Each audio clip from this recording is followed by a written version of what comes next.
Albert Einstein. The name alone makes you think of genius. A wild-haired physicist whose theories changed the way we understand space, time, and the very fabric of the universe. But behind the brilliance, behind the Nobel Prizes and the black and white photos in textbooks, there's a myth, one that's been repeated for decades. A myth that says Einstein failed math. You've probably heard it before. Maybe from a teacher trying to cheer up a struggling student. Maybe in a meme or motivational video.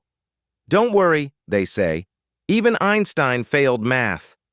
It's comforting. It's relatable. It makes genius feel human. But what if that story isn't just wrong? What if it completely misrepresents who Einstein was? Let's rewind the clock and find out what really happened. Albert Einstein was born in Ulm, in the Kingdom of Württemberg, Germany, on March 14, 1879. He wasn't a child prodigy in the traditional sense. In fact, his development was slow by many standards. He didn't speak fluently until age 4. One of his teachers reportedly said he would never amount to anything.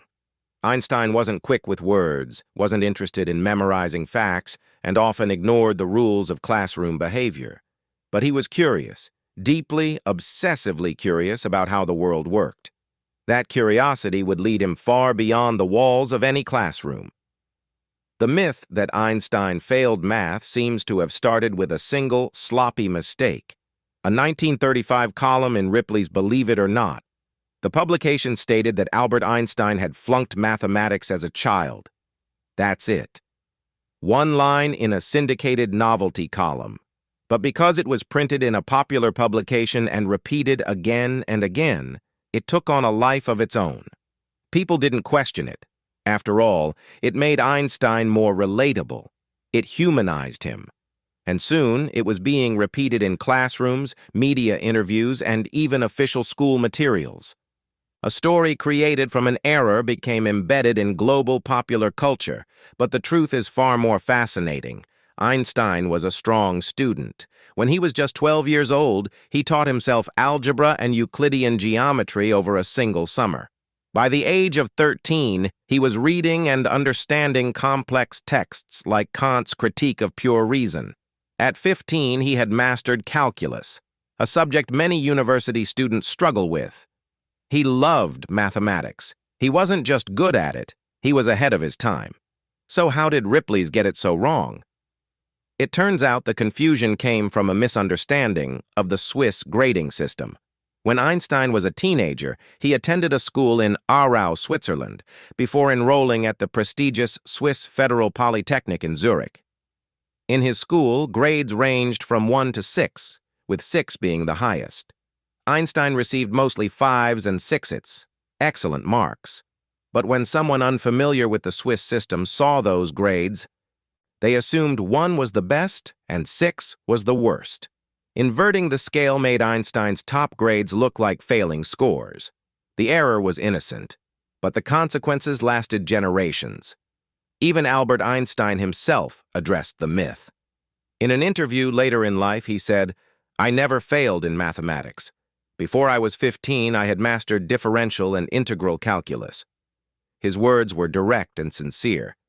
He didn't seem angry, more surprised that anyone could believe something so far from the truth. But here's where it gets interesting. While Einstein never failed math, he did struggle with school, just not in the way most people think. Einstein had little patience for rote memorization.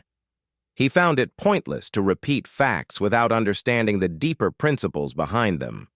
He clashed with teachers, refused to stand when professors entered the room, and often skipped classes to study independently.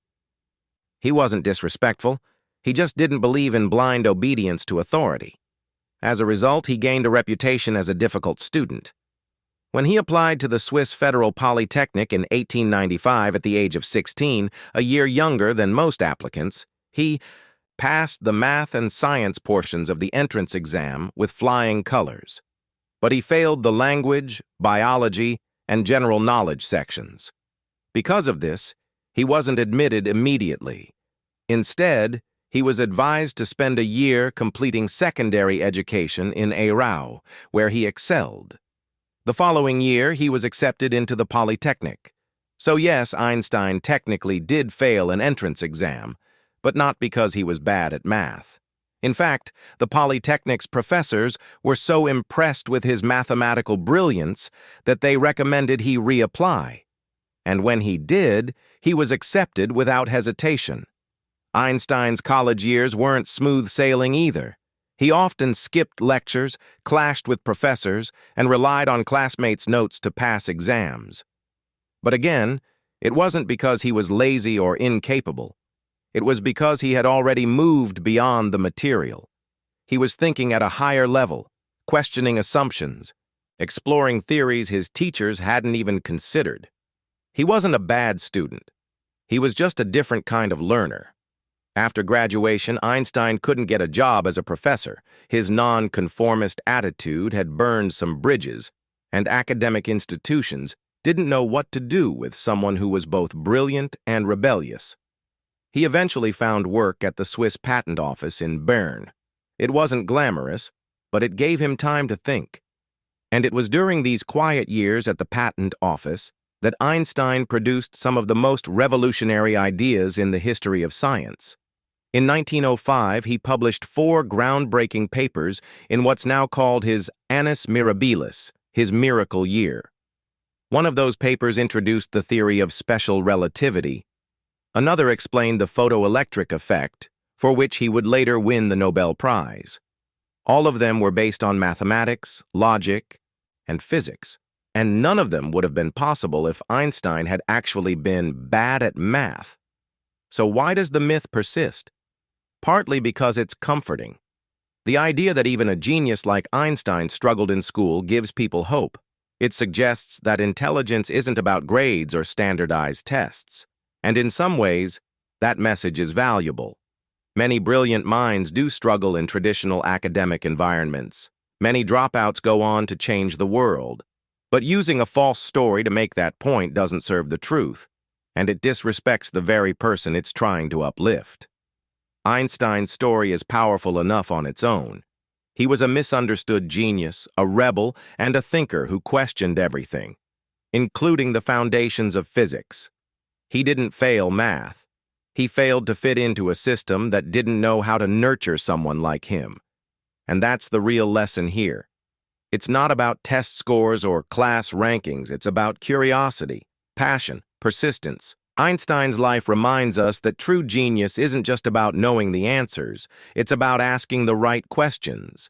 It's about pushing boundaries and daring to see the world differently. And maybe that's the most important takeaway of all. So the next time you hear someone say, "Even Einstein failed math," you'll know the truth. You'll know that behind the myth is a story of brilliance, of struggle, of triumph, and of a man who proved that the world doesn't need to understand you, for you to change it completely. If you enjoyed this deep dive and want to uncover more viral myths and the facts behind them, don't forget to like, comment, and subscribe.